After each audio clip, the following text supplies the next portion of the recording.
en medio del problema, cuando ya no puedo más. Confiaré en tus promesas, suficiente me será. En medio de este caos, cuando no puedo entender, buscaré en ti refugio y seguro estaré. Mi Salvador por siempre. No temeré, estás conmigo, no fallarás, en ti confío, mi esperanza solo en ti.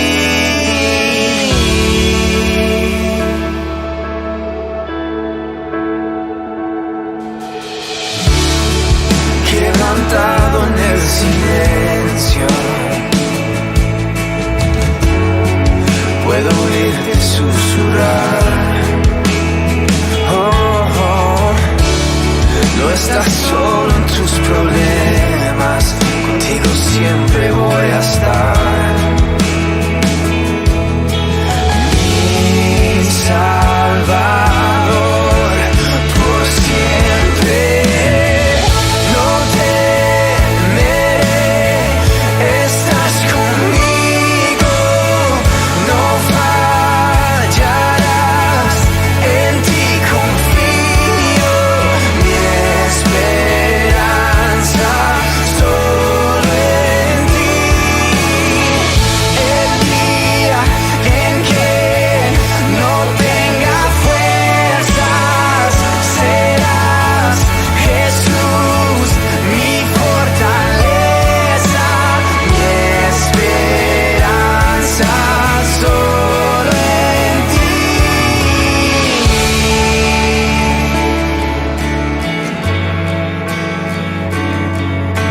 Solo en ti, solo en ti. Al débil fortalecerás y me sustentarás cuando no pueda más. Y la cruz me llama a confiar, tu amor es sin igual, siempre me saciarás. Al débil fortalecerás y me sustentarás cuando no pueda más. Y la cruz me llama a confiar, tu amor es sin igual, siempre me saciarás. No temeré, estás conmigo, no fallarás, en ti confío, mi esperanza solo en ti. Y el día en que no tenga fuerzas, serás Jesús, mi fortaleza, mi esperanza solo en ti. Mi esperanza solo en ti. Mi esperanza solo en ti.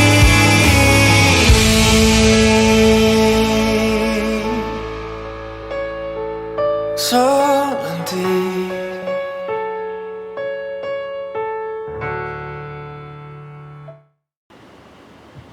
Hola, bendición hermanos, buenos días, que el Señor me los bendiga.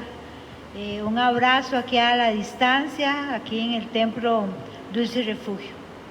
Oremos para empezar esta mañana dándole gracias al Señor por lo que Él ha hecho en nosotros, por sostenernos, por darnos la vida y principalmente para poder escuchar de su palabra, que eso es una bendición que muchos hijos de Él en el mundo, alrededor del mundo, no tienen. Padre, te damos gracias por permitirnos estar delante de tu palabra, por permitirnos, Señor, estar en los hogares de cada uno, Señor, que representa Dulce Refugio. Yo te pido que tú los bendigas, que tú los guardes. Yo te pido, oh Dios, que quites, Señor, todo estorbo, toda cosa que les impida en esta mañana escuchar tu palabra. Te doy gracias por tu palabra, Señor. Que esta palabra sea sembrada en tierra buena, en tierra que dé fruto y fruto en abundancia, Padre. En el nombre de Jesús, que esta palabra transforme, que esta palabra cambie nuestras vidas. Padre, en el nombre de Jesús, te damos gracias. Amén y amén. Llevamos 3 temas del libro de Efesios, capítulo 6, que nos habla que vivimos, mis amados hermanos, en una batalla diaria, con un enemigo que tratará todos los días de parar el proceso de todo creyente.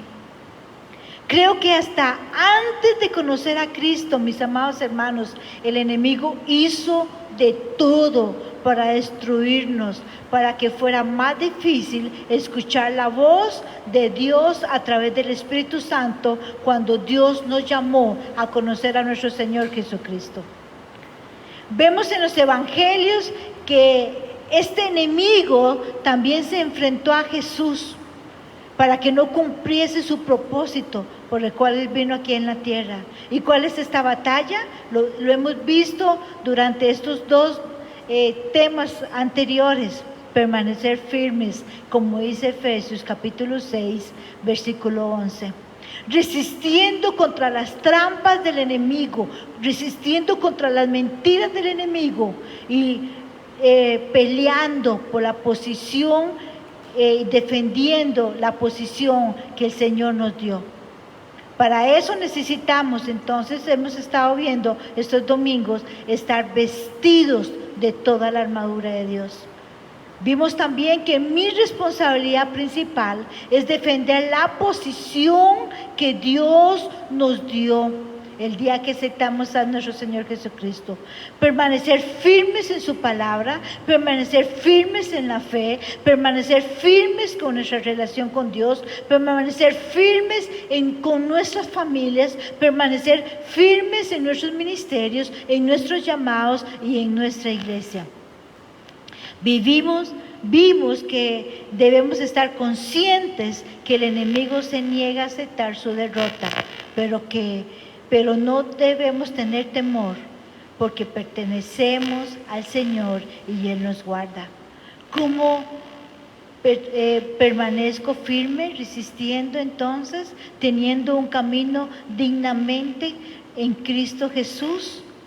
Hay varios puntos, mis amados hermanos. Número 1, reconocer que Cristo lo derrotó. Y vimos en 1 Juan capítulo 8, Primera de Juan 3:8. Para esto apareció el Hijo de Dios, para destruir las obras del diablo. Cristo hizo 3 cosas con los poderes de las tinieblas, que lo hice en Colosenses 2, 14 y 15. ¿Recuerdan el domingo pasado? Las desarmó, los avergonzó y los derrotó. Todo poder demoníaco en la cruz de Calvario, nuestro Señor Jesucristo lo desarmó, los avergonzó públicamente y los derrotó. En Hebreos 2:14 dice, debido a que los hijos de Dios son seres humanos hechos de carne y sangre, el Hijo también se hizo de carne y sangre, pues solo como ser humano podría morir y solo mediante la muerte podría quebrantar el poder del diablo. ¿Quién tenía el poder sobre la muerte? Esta es la versión viviente. El Cristo mismo vino a derrotar a aquel que tenía el poder sobre la muerte.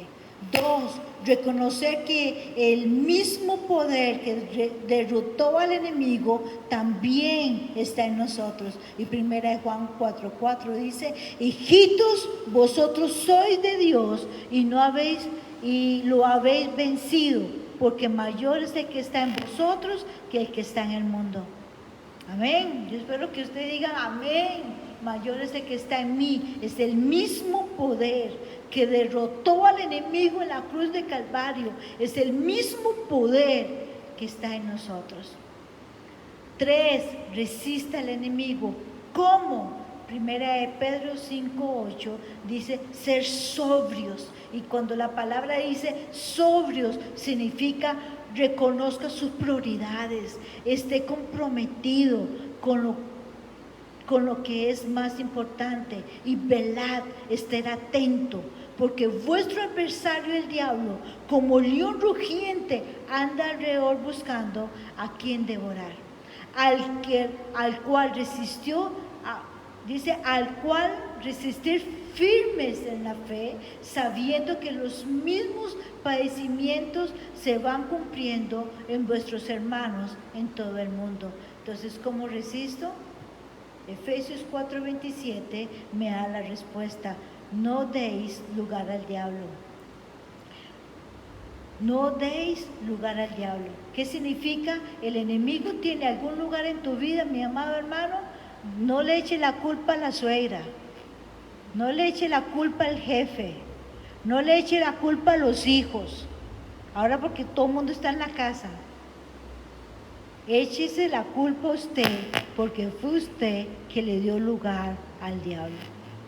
Esa lo dice la palabra, no lo digo yo.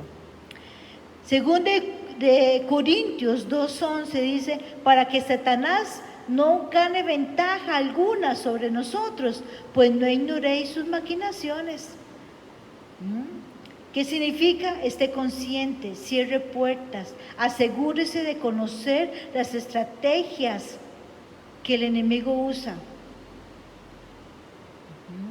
Primera de Juan 2:16 dice: porque todo lo que hay en el mundo, los deseos de la carne, los deseos de los ojos, la vanagloria de la vida, no provienen del Padre, sino del mundo.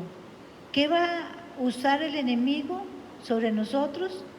Para robar terreno, robar lo que Dios nos ha dado, los deseos de la carne, los deseos de los ojos y la vanagloria de la vida. Segunda de Corintios 10:3 dice: porque aunque andamos en la carne,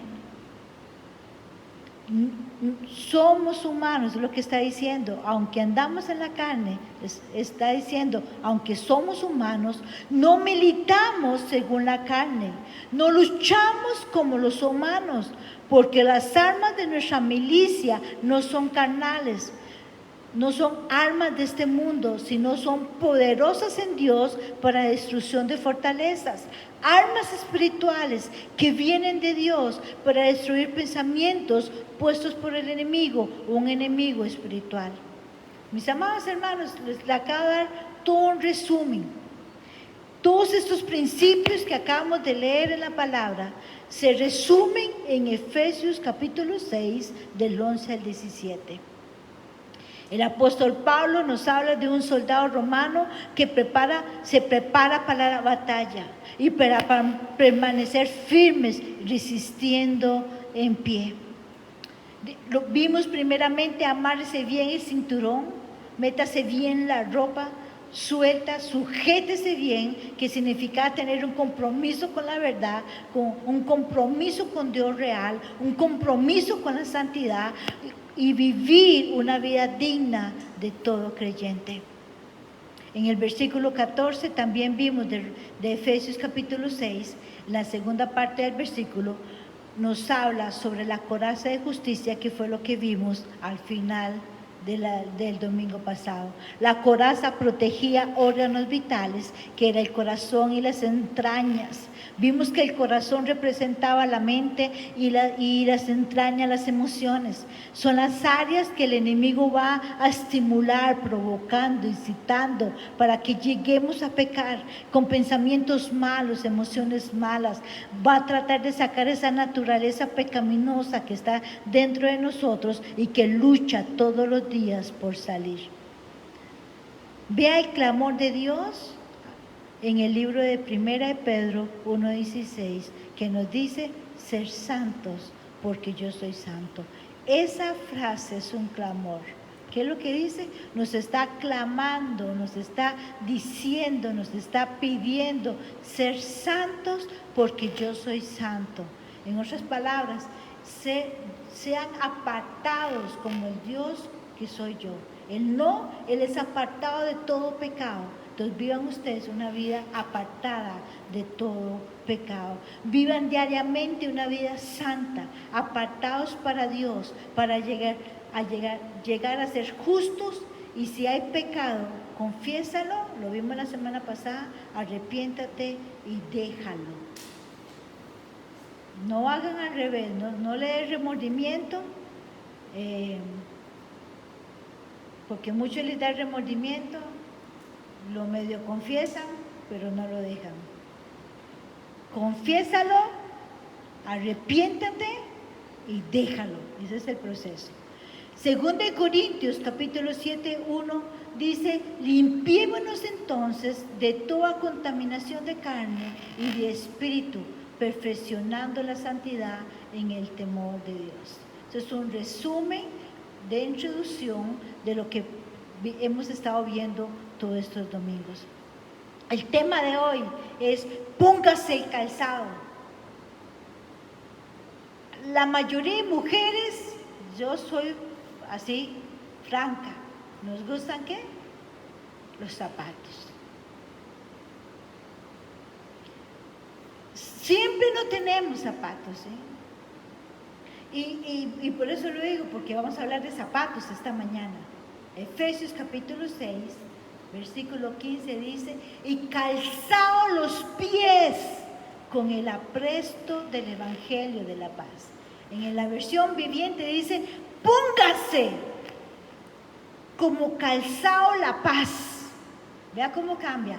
Póngase como calzado la paz, que proviene de una buena noticia, a fin de estar completamente preparados. En nuestra actualidad, nuestra cultura, lo que estamos viviendo hoy, el calzado en muchos casos es un artículo de moda y de gustos, pero también vivimos en una época que hay calzado para cada ocasión. Por ejemplo, para cada deporte hay, ¿qué? Dígalo en su casa. Tenis. Hay tenis para cada deporte. Tenis para jugar tenis, zapatos para jugar fútbol, zapatos para jugar baloncesto, etcétera, etcétera. Hay uno para cada deporte. Hay cualquier cantidad de calzados para cada superficie o lugares. De hecho, que nosotros cuando estamos en la casa generalmente usamos ¿qué? Las sandalias. Si salimos y estamos en invierno, generalmente usamos zapatos cerrados, botas o botas de hule, le diríamos. Si vamos para una boda, usamos sandalias súper finas, delgaditas y altas. Pero aquí Pablo nos está hablando, en Efesios capítulo 6, 15, nos habla que el soldado puede tener toda la vestidura pertinente, todas las armas adecuadas, pero si no está bien puesto de pie y tiene algo que lo mantenga bien firme, de nada le sirve tener tremenda armadura. Por eso, aunque el calzado no es una arma en sí, es parte de la armadura. Porque un soldado para mantenerse firme necesita un buen calzado. Entonces hablemos de lo que dice Efesios capítulo 6, 15, y vamos a estudiar en esta mañana un calzado espiritual. Veremos 2 pasos. En cada paso voy a durar 1 hora, no son mentiras. Veremos 2 pasos para tener los zapatos bien puestos. Pero para seguir adelante, número 1, con el paso número 1, Pablo nos dice en Efesios, vístase o póngase en el calzado. La palabra que usa Pablo aquí es jopodeo, que significa en griego átese los zapatos, amárrese bien los zapatos. Estoy hablando de un calzado militar y yo voy a pedir que me pongan la foto de los zapatos o las sandalias que usaban los romanos en ese momento, para que usted tenga una idea de lo que estamos hablando. Si vemos los cordones, no era fácil ponerse esa clase de zapatos, tomaba tiempo. Todo soldado tenía que sentarse y requerir tiempo para sentarse y tomar cada uno de los cordones y sujetarlo bien. Tomaba tiempo salir a la batalla, pero para ellos era primordial andar con sus zapatos bien puestos. Y como observamos, los zapatos de batalla para los soldados romanos era una suela gruesa, cubiertos con partes de metal para poder sostenerse. Tenemos que salir con los zapatos bien amarrados, en otras palabras, estar bien afirmados, que es lo que nos llama Pablo en Efesios capítulo 6, estar firmes en medio de la batalla que libramos. ¿En qué tengo que estar firme? Un creyente se afirma en la fe de Jesucristo. Lo que Dios nos dice y desea que nos afirmemos en su fe, en la fe del Evangelio de nuestro Señor Jesucristo. Mis pies no están afirmados en lo que tengo en la cuenta del banco. Mis pies no pueden estar afirmados en el dictamen médico, lo que dice. Mis pies no pueden estar afirmados en lo que dicen las noticias todos los días, o lo que dicen las personas que están alrededor mío. Mis pies no pueden estar afirmados con mi cónyuge, con mi familia, con mis hijos, porque si perdiera algo de esto, perdería la firmeza.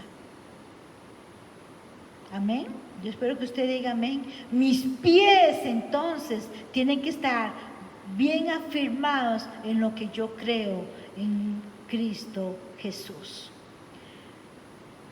Colosenses capítulo 2, versículo 5 en la versión viviente dice: pues si bien estoy lejos, mi corazón está con ustedes y me alegro que viven como deben hacerlo y de que su fe en Cristo se mantiene firme. ¿Qué dice? Que su fe en Cristo, dice Colosenses capítulo 2, versículo 5, se mantiene firme. La palabra mantenerse aquí en este versículo que acabamos de leer significa aguante. La palabra mantenerse aquí significa también solidez. Así como las palmeras en medio de las tormentas, en medio de un huracán, tienen la capacidad de inclinarse hasta parecer que se van a arrancar del suelo, pero cuando pasa la tormenta vuelven a estar firmes en el mismo lugar, es lo que significa su fe en Cristo se mantenga firme. No hay pandemia, no hay enfermedad, no hay crisis, no hay abandono, no hay ansiedad, no hay miedo, no hay ninguna arma que el enemigo pueda hacer para destruirnos. Al que se afirma, al que se mantiene bien puestos el calzado del Evangelio de la paz. ¿A quién ha creído en Cristo y ha creído su palabra?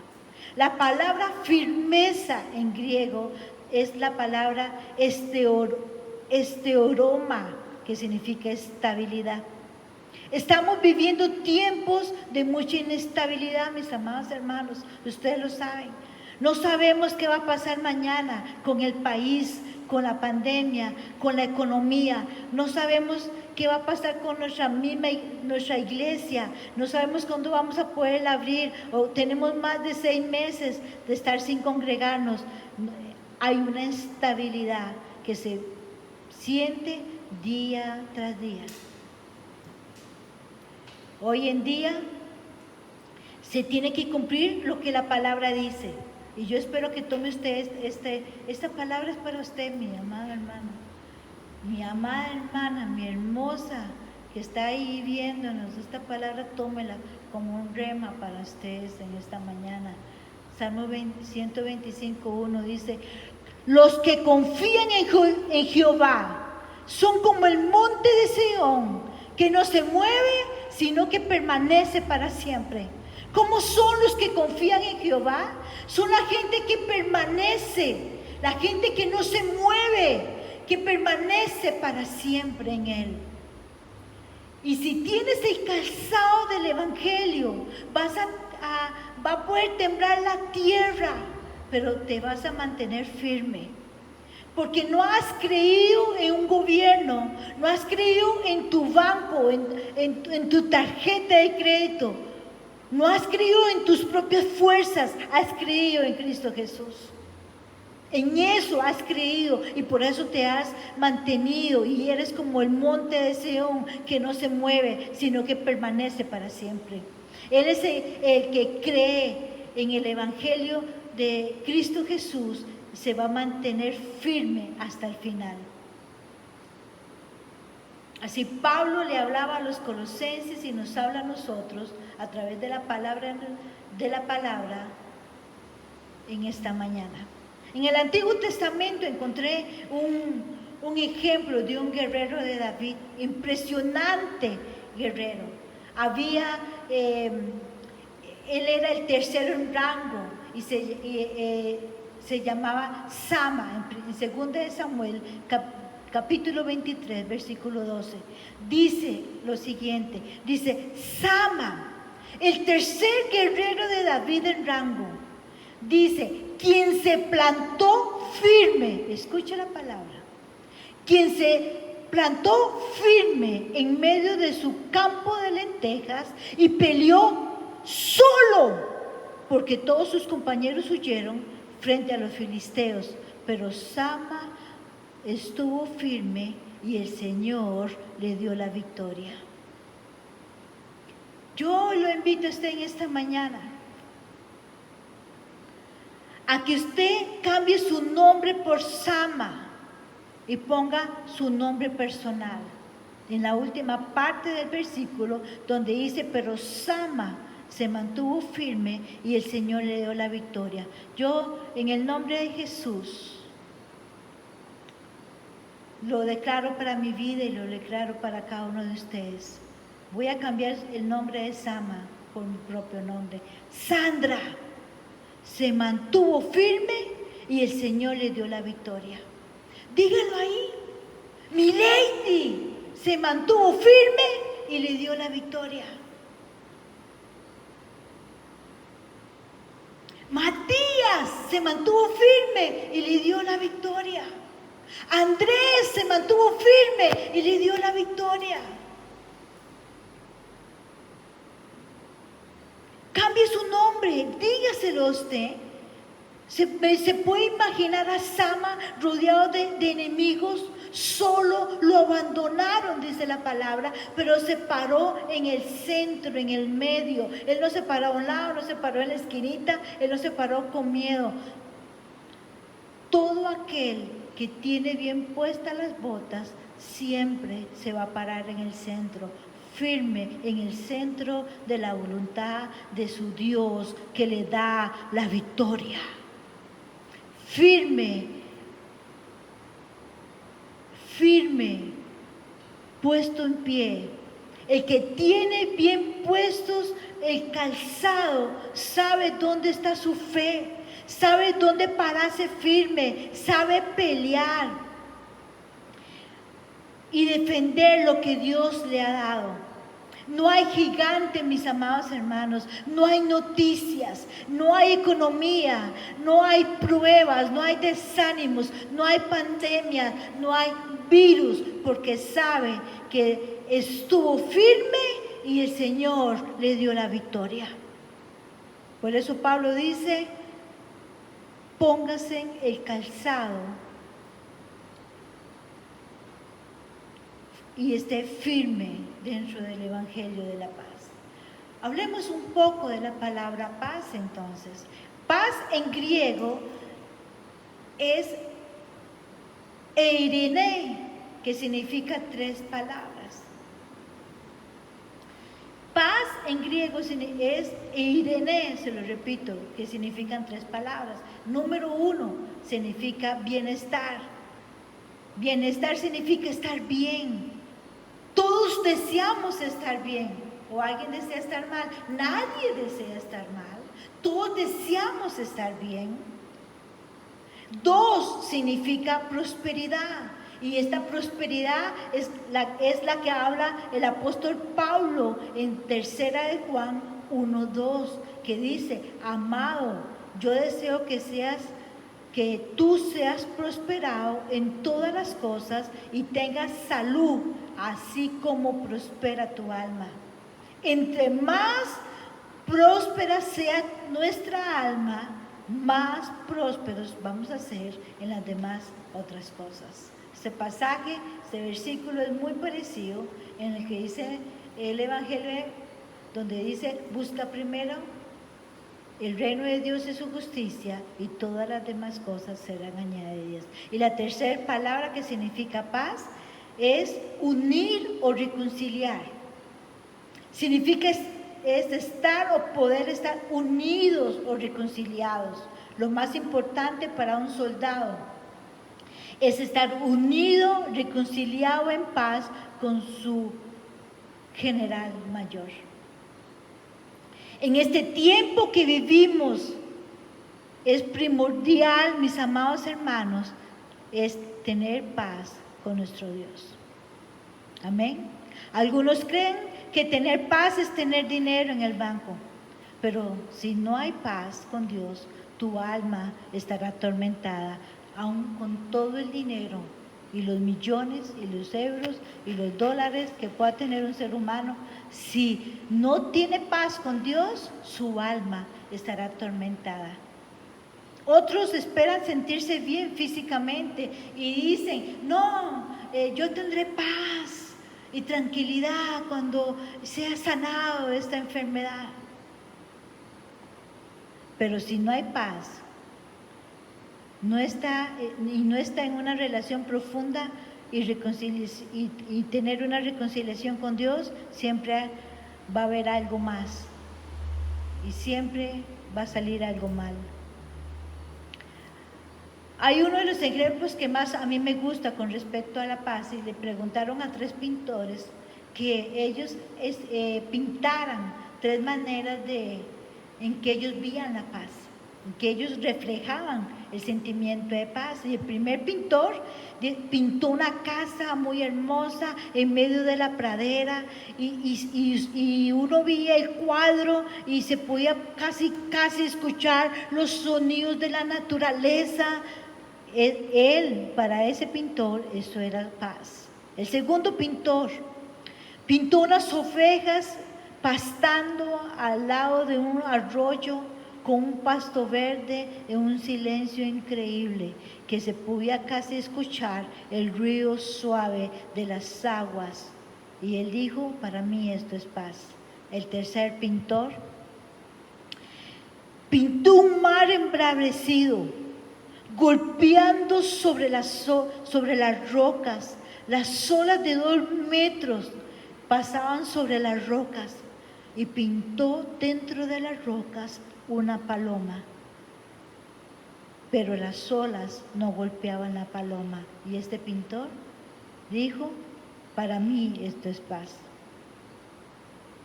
¿En qué está El que está en paz con Dios en medio de las olas de la vida no será golpeado. Mis amados hermanos, eso es lo que hace la paz que sobrepasa todo entendimiento. Que no importa las circunstancias que podamos estar pasando, no importa el golpe tras golpe que pueda venir, pero si estamos en paz con Dios, ni tan siquiera vamos a abrir nuestra boca para haber una queja. Simplemente vamos a decir, muéstrame o enséñame qué es lo que tengo que cambiar o por qué estoy viviendo esto para poderlo cambiar y arrepentirme. La paz no es solamente estar bien entonces, es estar reconciliado con tu Dios. Y una vez que estás en paz con tu Dios, estarás en paz con los demás y contigo mismo. Mis amados hermanos, al estar tantos años dentro del pastorado, uno escucha muchas cosas. Uno escucha donde la gente viene y te dicen, pastora, ore, mi hogar es un infierno. Y casi el 90% de personas que se quejan de sus hijos, que se quejan de sus cónyuges, que se quejan de los hermanos de la iglesia, que se quejan de sus jefes, que se quejan de sus profesores, ¿saben qué es lo que les sucede? No tienen paz con Dios. Porque una persona que experimenta la paz con Dios y se está reconciliado en paz con Dios, va a estar en paz con los demás y consigo mismo. Hay matrimonios que están a punto de destruirse pero no quieren estar en paz con Dios. Y la respuesta para una restauración de ese matrimonio es que las dos personas busquen la reconciliación y la paz con Dios para ver sus problemas solucionados. Increíble, ¿sí? Increíble que si usted puede captar a alguien que siempre está quejándose, que siempre está murmurando, que siempre está quejándose de las demás personas, de sus familias, de sus hermanos. Mis amados hermanos, ahí está la respuesta, se la estoy dando. Es alguien que no está en paz con Dios. Diga lo que diga, soy creyente, soy esto, soy lo otro, pero si estuviera en paz con Dios, tuviera otra actitud totalmente con las demás personas. Hay otro ejemplo que a mí me causó de verdad algo tan increíble porque me habla sobre un calzado en particular y esa historia de la vida real se pasó en enero de 1966. Me faltaban 3 meses para que yo naciera.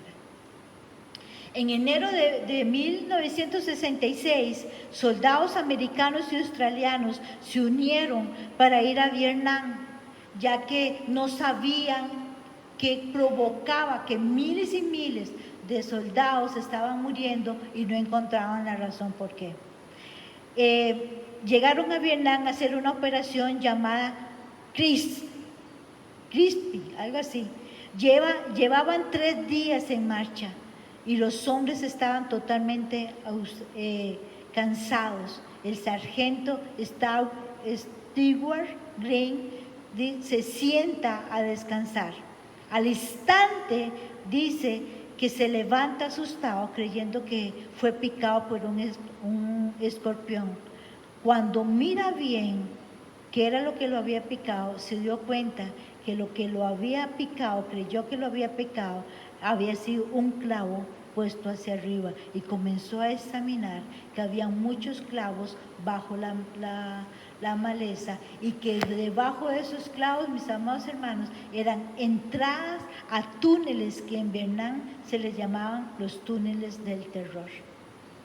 Inmediatamente este soldado, este sargento, entra a uno de esos túneles y puede ver que hay un centenar de soldados vietnamitas que estaban escondidos esperando que los soldados americanos y australianos se pararan sobre esos clavos y perdieran el equilibrio. Así ellos salían y los mataban. Por mucho tiempo estuvo pasando eso. Inmediatamente, al darse cuenta entonces que muy cerca de la bota de soldados de ellos estaban puestos estos clavos, y pudieron entender entonces por qué la batalla en esta guerra se estaba perdiendo. Una de las cosas bien interesantes sobre esto era que les ponían clavos y estacas hacia arriba, y el pelotón de soldados de Vietnam estaban bajo tierra. Estos túneles se les conoció como los túneles de terror. Dentro de estos túneles hacían conferencias los de Vietnam, hacían matrimonios y nacían hasta hijos dentro de esos túneles que se les llamaba los túneles del terror. Pero algo muy interesante era que ellos usaran este método para destruir los soldados americanos. Sabían que un soldado, cuando tenía un pie herido, no puede seguir adelante. Un soldado puede seguir adelante si lo hieren en su mano, todavía puede estar herido en otra parte, pero un soldado que tenga su pie herido no puede seguir adelante. ¿Y se puede usted imaginar un pedazo de hierro metido en su pie? Puedes tener todo perfecto, puedes tener un uniforme perfecto, una armadura perfecta, pero si no puedes caminar, eso va a ser un tormento. Así es la vida de una persona que no tiene paz. Una persona que no ha experimentado la paz de Dios va a vivir en un tormento total. Hay un pensamiento que lo escribí y quiero compartírselo. Dice, como pie que es atravesado por un clavo, así es el corazón que no tiene paz. Y se lo vuelvo a repetir, como pie que es atravesado por un clavo, así es el corazón que no tiene paz. Cada día estamos entonces en una batalla y necesitamos mantenernos en pie. Hay punzadas que el enemigo va a provocar y que le han funcionado muy bien, especialmente en contra de la iglesia. ¿Y saben cuáles son esos clavos que el enemigo ha puesto sobre a mucha gente en los pies y ni cuenta se han dado? Se llama el tormento y la falta de paz. Muchos se estacan, gente que está estacada con algo en su pie desde que empezó la pandemia, pero están estancados, mis amados hermanos.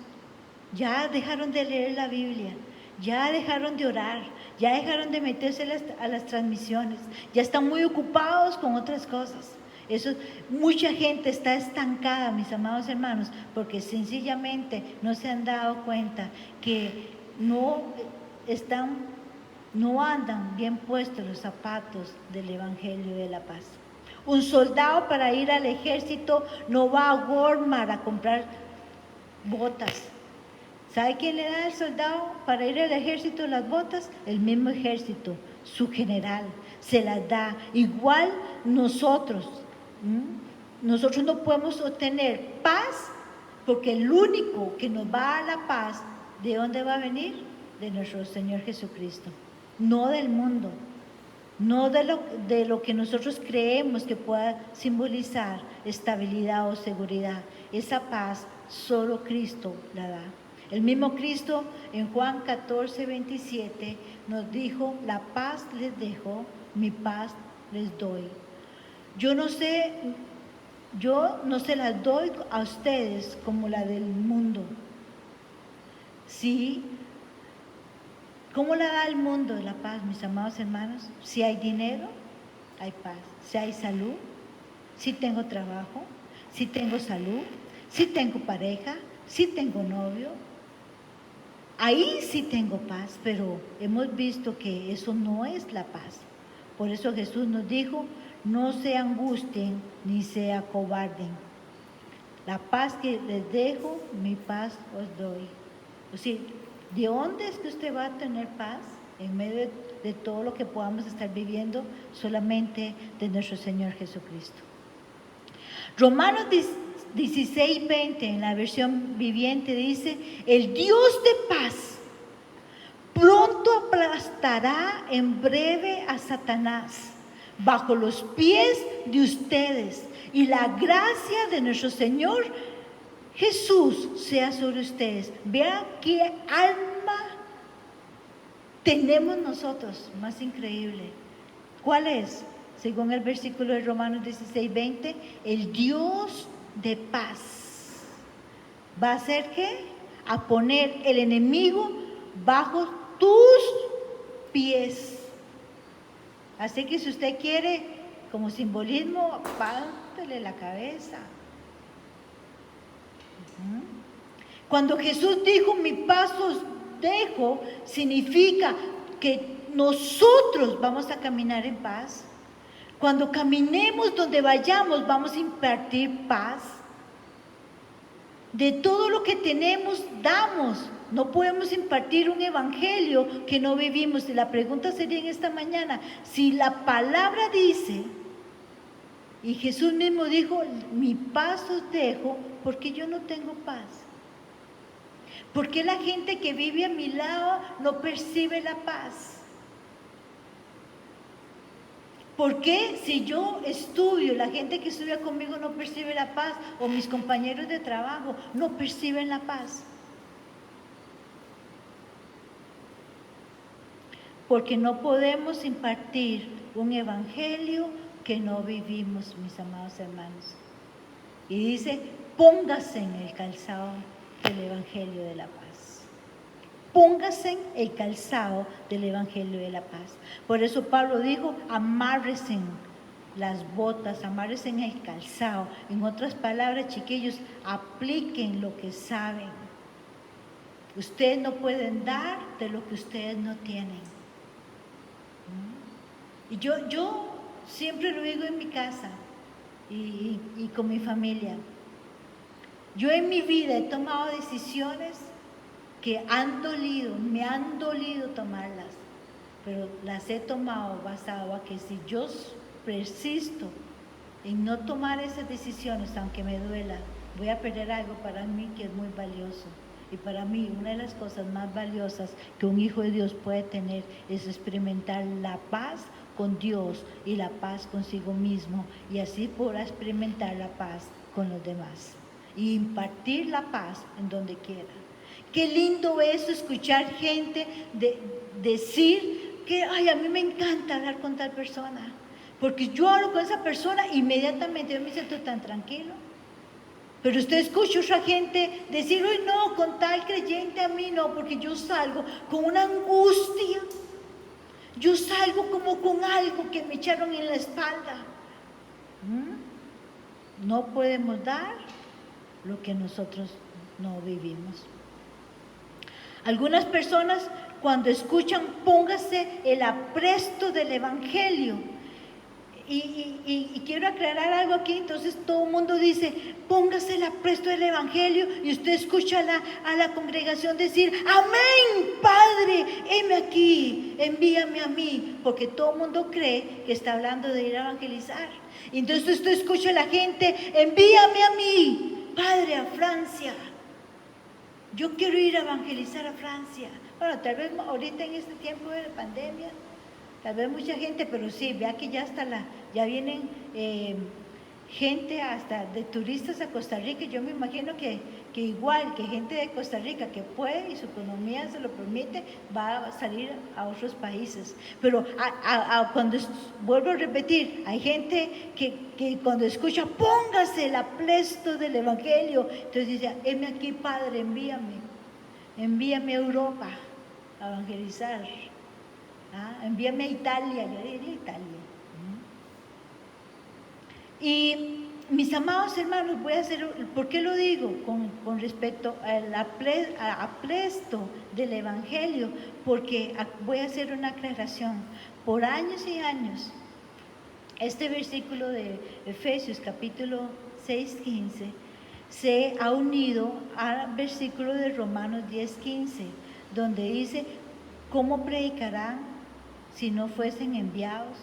Cuán hermosos son los pies de los que anuncian la paz. En Romanos capítulo 10, 15 se está hablando de ir a evangelizar, pero Efesios capítulo 6, 15 no. Pablo en Efesios 6, 15 no está hablando de ir a evangelizar. Estoy aclarando, ¿sí? Yo no estoy diciendo que yo estoy en contra de evangelizar, al contrario, todos saben que dentro de nuestra iglesia, dentro de nuestra visión, nosotros tenemos un plan de evangelismo que se hace en las casas. Y también hay un grupo de conquistadores que también salen a las calles a evangelizar.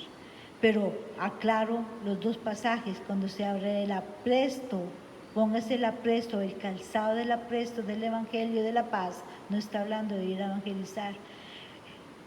Cuando la palabra presto significa listo o equipado, preparado, calzado de manera apropiada para permanecer en pie, firmes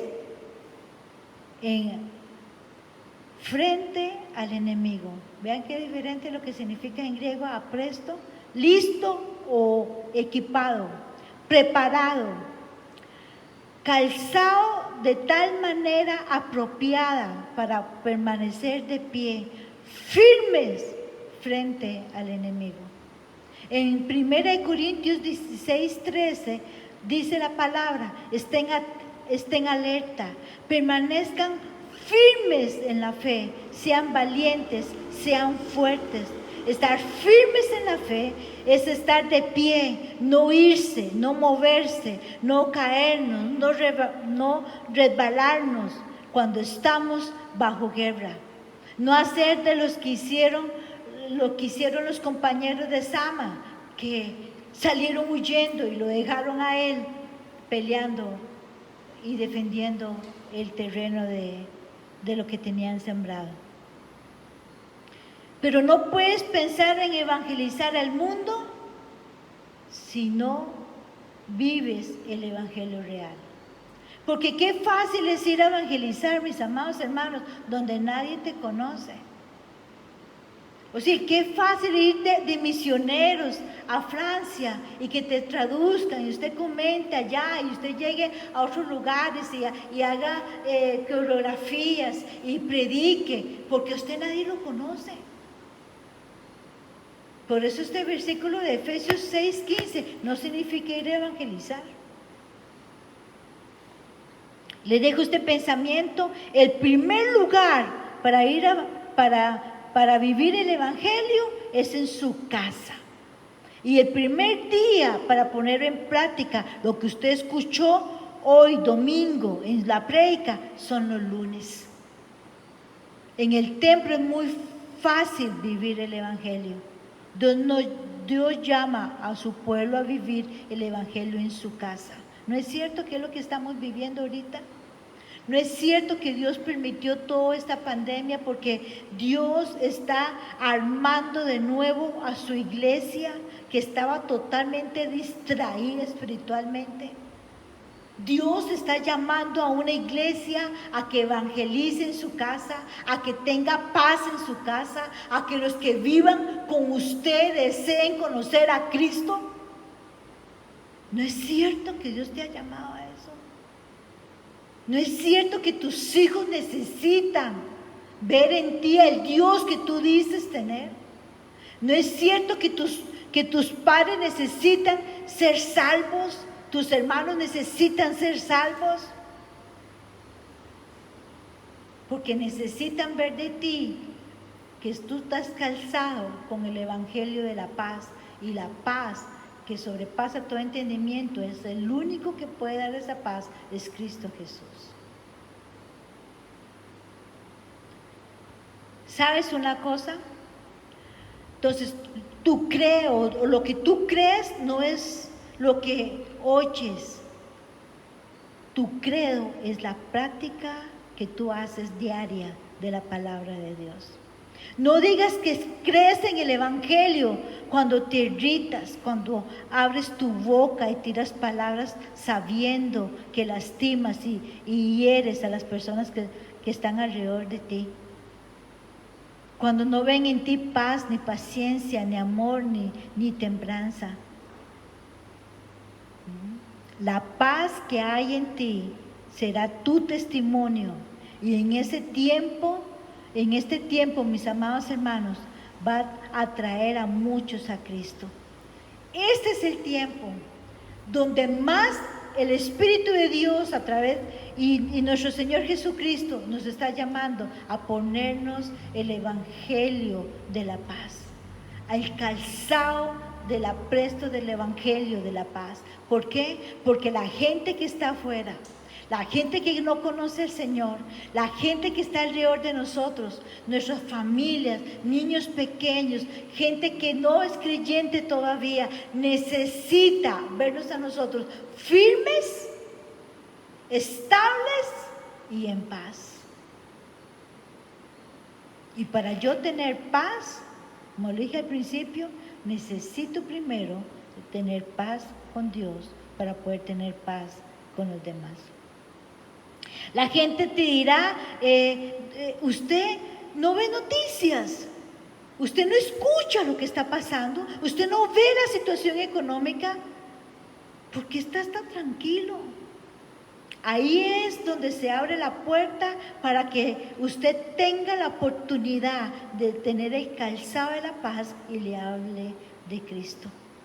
Te preguntan, te van a preguntar cómo haces para permanecer en paz, cómo obtienes esa paz.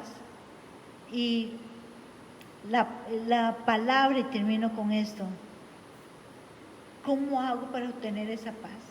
Que se desarrolle esa paz en mí. Medito en la palabra en todo momento. Isaías 23:3 dice, tú guardarás en completa paz aquel cuyo pensamiento en ti persevera, porque en ti ha confiado. Se lo vuelvo a repetir, Isaías 23:3. Tú guardarás en completa paz aquel cuyo pensamiento en ti persevera, porque en ti ha confiado. También vivo en paz con Dios. Así aprendí a vivir en paz con los demás. Eso me hace que no pierda el control en los momentos difíciles. La paz que sobrepasa todo entendimiento se experimenta en los momentos más difíciles. Y muchos conocerán de nuestro Señor Jesucristo a través de la paz que ven en la cual nosotros vivimos. Oramos. Padre, en el nombre de Jesús, en esta mañana, Dios, te damos gracias por tu palabra. Dios, tú conoces las situaciones de cada hogar en esta mañana. Tú conoces las situaciones espirituales, Señor, emocionales, Señor, de salud, Señor, económicas. Padre, yo te pido que la paz que sobrepasa todo entendimiento sea sobre cada uno. Que cada uno que esté escuchando esta palabra se sienta retado por ella y diga, yo voy a buscar cómo ponerme esa parte de la armadura. Voy a ponerme ese calzado de la paz. Ese calzado que va a hacer que yo esté en paz con Dios y en paz con los que están alrededor mío. Padre, en el nombre de Jesús. No puedo encontrar paz en nada de lo que el mundo a mí me ofrece o en lo que el mundo cree que es paz. Yo necesito la paz que solo tú puedes dar. Padre, en el nombre que es sobre todo nombre. En el nombre que es sobre todo nombre, Dios, yo te pido en este momento que en medio de cualquier situación, tu pueblo, Señor, reconozca que necesitamos buscar tu paz, que reconozcamos que nada de lo que ofrece el mundo va a traer paz a nuestra vida, que nunca vamos a estar satisfechos, ni estables, ni seguros en medio de esta batalla, que el enemigo va a luchar para dañar y clavar estacas en la planta de nuestros pies espiritualmente, para nosotros, Señor, perder la estabilidad y no poder seguir caminando o estar firmes en medio de la batalla. Padre, en el nombre de Jesús, en el nombre nombre de Jesús, yo te doy gracias por cada uno de los que están viendo. Yo bendigo a cada mujer, Dios. Señor, yo bendigo a cada hombre y cabeza de hogar. Que tú los fortalezcas, Señor. Padre, yo te pido por cada niño, Dios, desde el más pequeño hasta el más grande, que tú los guardes, Señor. Son nuestros regalos de parte tuya, son nuestra bendición. Padre, yo te pido que la paz que sobrepasa todo entendimiento sea sobre cada rincón de cada hogar, Señor, de Dulce Refugio. En medio de lo que estés pasando, en medio del dolor, en medio de la incertidumbre, en medio de una enfermedad, en medio de una pérdida, yo te digo a ti que la paz que sobrepasa todo entendimiento va a ser que aunque tú mires con tus ojos humanos y puedas ver la situación fea, hay algo en ti que te va a decir: tranquila, yo tengo el control, tranquila, yo te voy a mantener de pie, tranquila, yo te voy a dar donde menos esperas. Espera en mí, yo haré. Espera en mí, yo haré. En el nombre de Jesús te amo y gracias, Padre. Te ponemos las horas que faltan de este domingo, Señor, en cada casa, que la paz tuya sea sobre cada uno. Te doy gracias, Señor, por poder compartir tu palabra. Y bendigo a Dulce Refugio, en el nombre de Jesús. Amén y amén.